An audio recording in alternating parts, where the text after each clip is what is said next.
Hi, this is Ammon with Ventures Truck Parts. Today we want to show you something that we get a lot of calls on the phone, helping customers with diagnosis.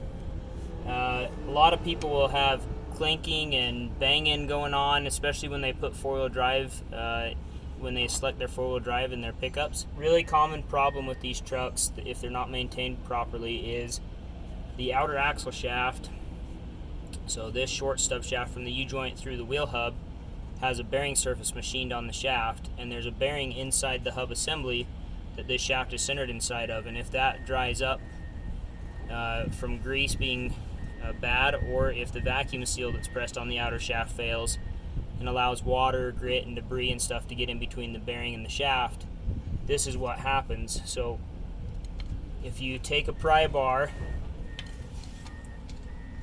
you can see this shaft is moving a lot. It shouldn't do that. It shouldn't be able to move like that. You should maybe be able to move it 1/8 of an inch at the most.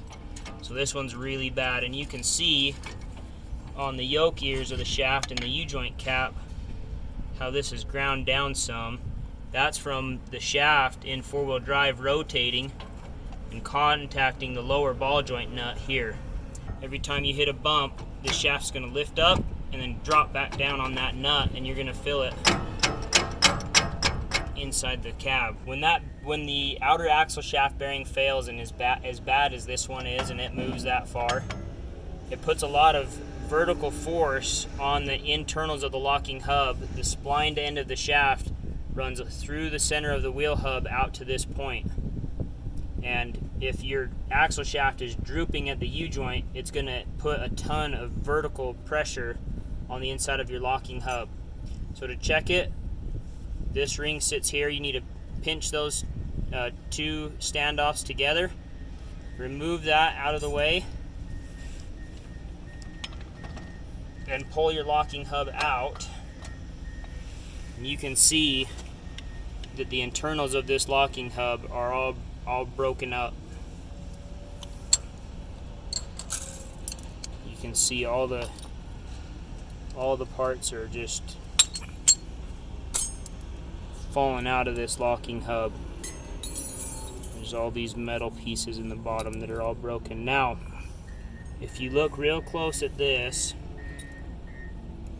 right there, that right there is a needle from the needle bearing wearing out, and you can see on this point right there that this bearing has walked back and forth every time you steer inside the cage of the bearing, and it's worn that edge of the bearing to a point, and then this needle fell out. And that when those needles are falling out, that's why that shaft is so loose inside there. And you can see, I can get more of these out. You can see all these parts that are falling out. These are all the needles that are supposed to be in that needle bearing between the shaft and the wheel hub. So we'll finish taking this apart and kind of show you from the inside end what it looks like there. Alright, we've got the wheel hub assembly off now, and you can see this center bore right here inside the center of this wheel hub assembly. That's where the bearing presses in. It's just a light press, and this bearing in this axle is so bad it's non-existent. It's been bored out. It's really, really bad. So that's where the bearing would sit, and this needle bearing obviously is really bad. It's gone. And if you look at the outer shaft here, it's probably going to be a little bit hard to see in a video, but there's a valley wore down inside this axle shaft where this bearing surface is. If that is what your shaft looks like, the shaft needs to be replaced, and we sell a new bearing to go into the wheel hub assembly here. If the bearings inside your wheel hub that actually hold the weight of the vehicle inside here are still good, you can reuse this wheel hub and just replace the needle bearing that fits inside here. This is what a failing needle bearing looks like.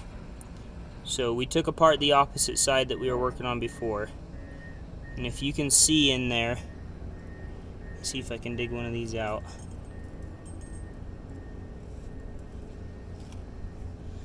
You can see both sides of that needle roller have a point that's formed on them. And that's from the needle wearing on the inside edges of the cage. So as the axle shaft walks in and out laterally through that bearing, when you steer, those needles get pushed up against the outside edge and then the inside edge, and the outside edge, inside edge. And as there's not enough lubrication, it wears out the edges of those rollers like that, and they get loose. And then finally they'll get small enough that they fall out in between the shaft and the hub, and they fall out towards the locking hub like we showed earlier. But anyway, this bearing was just about on its way out. It's just about failed. You can still see the cage of the bearing, the race of the bearing is still installed. So to replace this, you'd have to catch the edge of this bearing and drive it out. We have another video that we can link to this video, and it will show you how to replace this bearing.